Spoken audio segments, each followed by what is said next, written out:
اللہ کے رسول علیہ السلام کو دودھ پلانے والی عورتیں 7 سے زیادہ ملتی ہیں. اس میں کیا حکمت ہو سکتی تھی؟ 1 2 3 عورتیں کافی ہوتی ہیں. 2 عورتوں سے زیادہ عام طور پر کسی کو دودھ پلانے کا تذکرہ نہیں ملتا، مالدار ہو، بادشاہ ہو، کوئی ہو.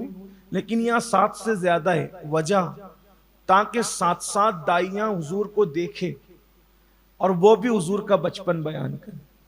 یعنی حضور علیہ الصلوۃ و تسلیم کی وہ ادا بھی جو مبارک بچپن کی ادا ہے، وہ بھی لوگوں کی نظروں سے اوجھل نہیں ہونا چاہیے. اس کے بعد پھر دیکھیں، آپ غور کریں، توجہ کرتے جائیں. ابھی میں تمہید پیش کر رہا ہوں. حضرت سیدہ آمنہ چند دن تک سنبھالتی ہے، پھر حضرت حلیمہ کے سپرد ہو جاتے ہیں. پھر حضرت حلیمہ کے پاس سے پھر سیدہ آمنہ کے پاس آتے ہیں. پھر حضرت آمنہ کے زیر پرورش رہتے ہیں. پھر حضرت عبد المطلب کے حوالے ہو جاتے ہیں. پھر حضرت عبد المطلب کے بعد حضرت ابو طالب کے حوالے ہو جاتے ہیں. یعنی اب اس معصوم بچپنے میں کم سے کم 4 لوگ، حلیمہ سعدیہ، سیدہ آمنہ، حضرت عبد المطلب، حضرت ابو طالب، 4 لوگ.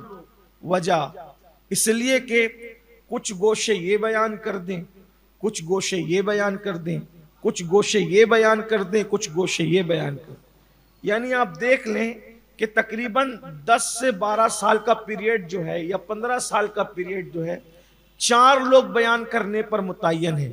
آپ یہ دیکھیں کہ ان کو سعادت تو ملی ہے پرورش کرنے کی، لیکن ایک پہلو سے یہ دیکھیں کہ بیان کرنے والوں کو کس طریقے سے. پھر اس کے بعد اب اعلان نبوت کے بعد کی زندگی بیان کرنے کے لیے 1,24,000 یا 25,000 کم و بیش اصحاب کی جماعت یہ بیان کریں. پھر اس کے بعد گھریلو زندگی بیان کرنے کے لیے 11 ازواج پاک کو متعین کر دیا گیا.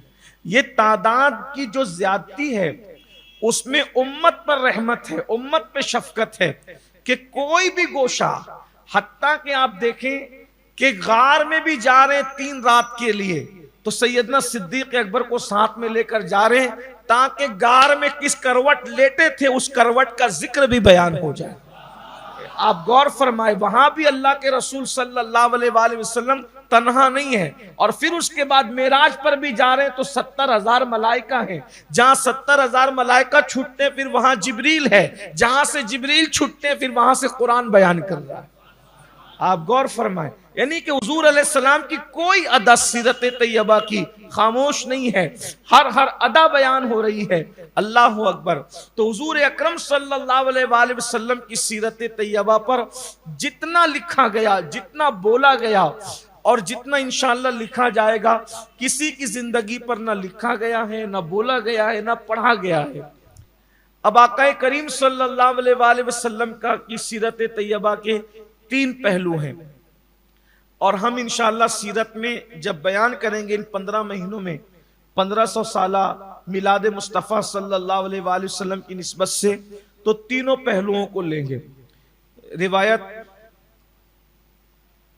سیدی شیخ شہاب الدین عمر سہروردی رضی اللہ تعالیٰ اپنی شور آفاق تصنیف العوارف المعارف کے اندر نقل فرماتے ہیں کہ ام المومنین سیدہ عائشہ صدیقہ سے پوچھا گیا کہ اللہ کے رسول صلی اللہ علیہ وآلہ وسلم کی زندگی کیسی تھی. حالانکہ یہ حدیث کی دوسری کتابوں کے اندر کثرت سے یہ حدیث موجود ہے. آقا علیہ السلام کے بارے میں ام المومنین سیدہ عائشہ صدیقہ سے پوچھا گیا کہ یہ بتائیں حضور کی زندگی کیسی تھی. تو انہوں نے ایک جملے میں جواب دیا، کان خلقہ القرآن، کہ ان کی زندگی تو قرآن تھی، یا جو قرآن میں وہ ان کی زندگی ہے. ایک روایت میں آیا ہے کہ آپ نے سوال کرنے والے سے پوچھا، اے سوال کرنے والے کیا تو نے قرآن نہیں پڑھا؟ یعنی جو قرآن میں وہی ان کی زندگی ہے یا ان کی زندگی ہی قرآن ہے. اب یہ تو حدیث آ گئی، لیکن صاحب عوارف المعارف اس پر جو تبصرہ پیش کرتے ہیں وہ بہت سمجھنے سے تعلق رکھتا ہے. سیدی شیخ شہاب الدین عمر سہروردی رضی اللہ تعالیٰ فرماتے ہیں کہ آپ کہہ رہی ہیں کہ حضور کی زندگی قرآن کی طرح ہے یا قرآن کی آیات کی طرح ہے. تو اس کا مطلب کیا ہوا؟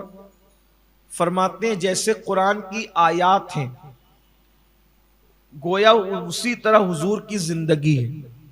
مطلب قرآن کی آیتوں کی مختلف قسمیں ہیں تو حضور اکرم صلی اللہ علیہ وآلہ وسلم کی بھی زندگی کے مختلف گوشے ہیں.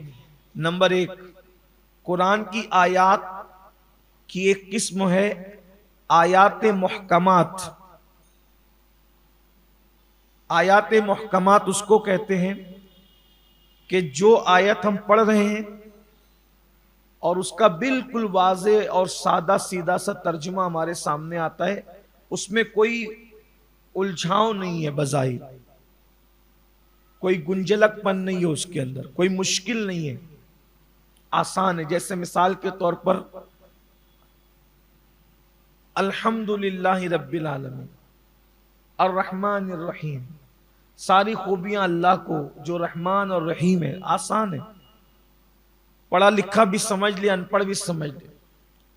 یا ایھا الذین آمنوا اتقوا اللہ حق تقاتی، اے ایمان والو اللہ سے ڈرو جیسا کہ ڈرنے کا حق ہے. پڑھا لکھا سمجھے، ان پڑھ سمجھے، کسان سمجھے، عوام سمجھے، سب کو سمجھ میں آ گیا. جو آیت ہے اس کا ترجمہ بالکل آسان. اس کو کیا کہتے ہیں؟ آیات محکمات. آیات محکمات ایسے ہی سب کو سمجھ میں آئے. تو حضور علیہ السلام کی زندگی کا ایک گوشہ بھی ہے آیات محکمات کی طرح. جیسے آیات محکمات سب کو سمجھ میں آتی ہے، ویسے حضور اکرم صلی اللہ علیہ وآلہ وسلم کی زندگی کا ایک گوشہ سب کو سمجھ میں آتا ہے. سیدہ آمنہ سے پیدا ہوئے، حلیمہ کی گود میں جب وہ شیر خارگی کی زندگی گزاری، پھر کبھی حضرت عبد المطلب کی گود میں رہے، وہاں پرورش پائی، کبھی حضرت ابو طالب کی گود میں رہے، وہاں پرورش پائی، پھر اس کے بعد پھوپھیوں کی گود میں رہے، وہاں پرورش پائی، پھر اس کے بعد کبھی اپنے چچا کے ساتھ سفر میں چلے گئے، پھر کبھی اپنے چچاؤں کے ساتھ مکۃ المکرمہ کے دفاع کے لیے جنگ لڑی، کبھی بکری کا دودھ دوہا، کبھی کسی کا جو وہ سامان اٹھا لیا. اسی طریقے سے یہ سیرت النبی صلی اللہ علیہ وآلہ وسلم کے وہ گوشے اور وہ پہلو ہے جو سب کو سمجھ میں آتے ہیں، عوام کو بھی، خواص کو بھی، مزدوروں کو بھی، کسانوں کو بھی، ان پڑھوں کو بھی، پڑھے لکھوں کو بھی، سب کو سمجھ میں آتے ہیں. آیات کی دوسری قسم ہے آیات متشابہات. یہ وہ آیات ہیں کہ آیت تو ہیں لیکن اس کا جو ترجمہ کیا جا رہا ہے وہ ترجمہ ہم قدرت کی مراد کے مطابق نہیں کر پا رہے. ہم اس پر ایمان تو لاتے ہیں لیکن اس کی کیفیت کو اللہ پر چھوڑتے ہیں. جیسے مثال کے طور پر اللہ پاک ارشاد فرماتا ہے کل من علیہا فان ویبقى وجہ ربک ذو الجلال والاکرام، کہ سب فنا ہو جائیں گے مگر کون باقی رہے گا؟ ویبقى وجہ ربک ذو الجلال والاکرام، تمہارے رب کا چہرہ باقی رہے گا. تو یہ وجہ اللہ سے کیا مراد ہے؟ وجہ اللہ پر ایمان ہے لیکن اس سے کیا مراد ہے یہ ہمیں نہیں پتا. اسی طرح قرآن کہتا ہے الرحمن علی العرش استوى، کہ رحمان نے استوا کیا عرش پر جیسا کہ اس کی شان ہے. تو استوا پر ایمان ہے، کیفیت استوا کیا ہے اس کے بارے میں ہمیں نہیں پتا. ہم ایمان لائے استوا کرنے پر جیسا کہ اس کی شان ہے. اسی طرح سے اللہ یستہزئ، اللہ تبارک و تعالی استہزاء فرماتا ہے اپنی شان کے مطابق. اللہ پاک کیسے استہزاء فرماتا ہے؟ اسی طرح ید اللہ فوق ایدیہم، اور ان کے ہاتھ پر اللہ کا ہاتھ ہے. تو ہاتھ انگلیوں سے بنتا ہے، انگلیوں سے ہتھیلیاں ترتیب پاتی، ہتھیلیوں سے کلائی ترتیب پاتی، کلائی سے کونی اور بازو ترتیب پاتی، بازو سے سینہ ترتیب پاتا ہے، پھر اس کے بعد سینہ پیٹ کے اوپر ہوتا ہے، پیٹ پیروں کے اوپر ہوتا ہے. اسی طرح لوگ خرافات بکواس بکیں گے کہ نہیں بکیں گے؟ تو یہی کہ ید اللہ مانتے ہیں کہ اللہ کا ہاتھ ہے لیکن ہمارے ہاتھ کی طرح ناخن والا ہاتھ نہیں، انگلیوں والا ہاتھ نہیں، ہتھیلی والا ہاتھ نہیں. ہاتھ پر ایمان، ید اللہ پر ایمان ہے کہ اللہ کے ید ہیں لیکن کیسے ہیں، کیفیت ہمیں نہیں پتا. یہ کیا ہے؟ یہ آیات متشابہات اس کو کہتے ہیں. ید اللہ ہے، وجہ اللہ ہے، عین اللہ ہے. یہ سب کیا ہے؟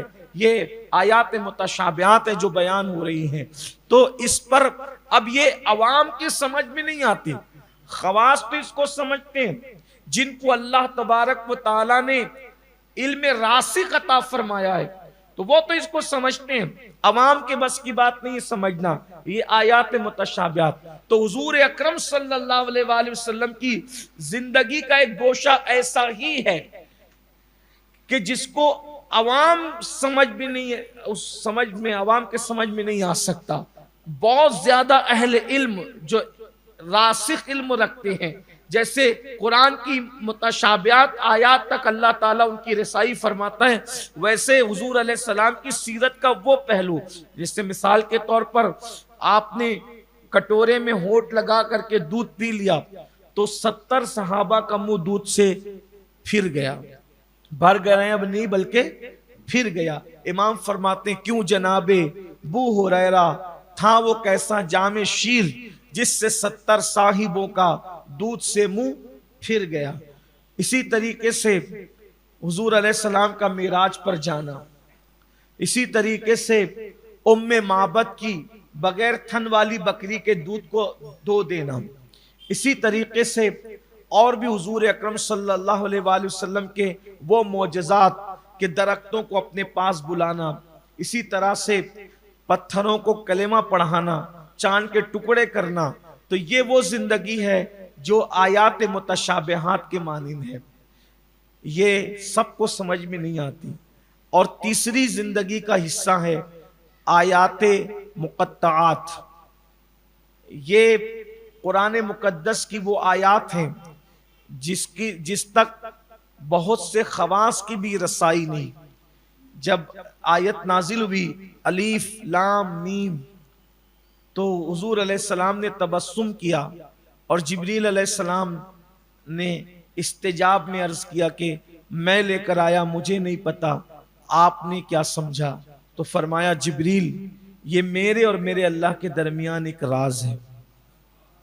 الف لام را حامیم عین سین کاف نون قاف طٰ یاسین، یہ حروف مقطعات اس کو کہتے ہیں، آیات مقطعات۔ یہ کون سمجھا، کس نے ترجمہ کیا، کوئی کر سکا آج تک؟ بڑے بڑے مفسرین، بڑے بڑے اہل زبان، بڑے بڑے اہل قلم آئے، لیکن آج تک کوئی کچھ نہ کہہ سکا۔ یہ مراد تو یوں کہہ چکے کہ ہو سکتا ہے یہ ہے اور ہو سکتا ہے یہ ہے، لیکن حقیقتاً کوئی کچھ نہ بتا سکا۔ بلا تمثیل ام المومنین سیدہ عائشہ پاک فرما رہی ہیں کہ جیسے قرآن کی آیات کی قسمیں ہیں ویسے حضور کی سیرت کی بھی قسمیں ہیں، تو آپ حضور کی زندگی کا ایک پہلو وہ ہے جو کسی کے سمجھ میں نہیں آ سکتا۔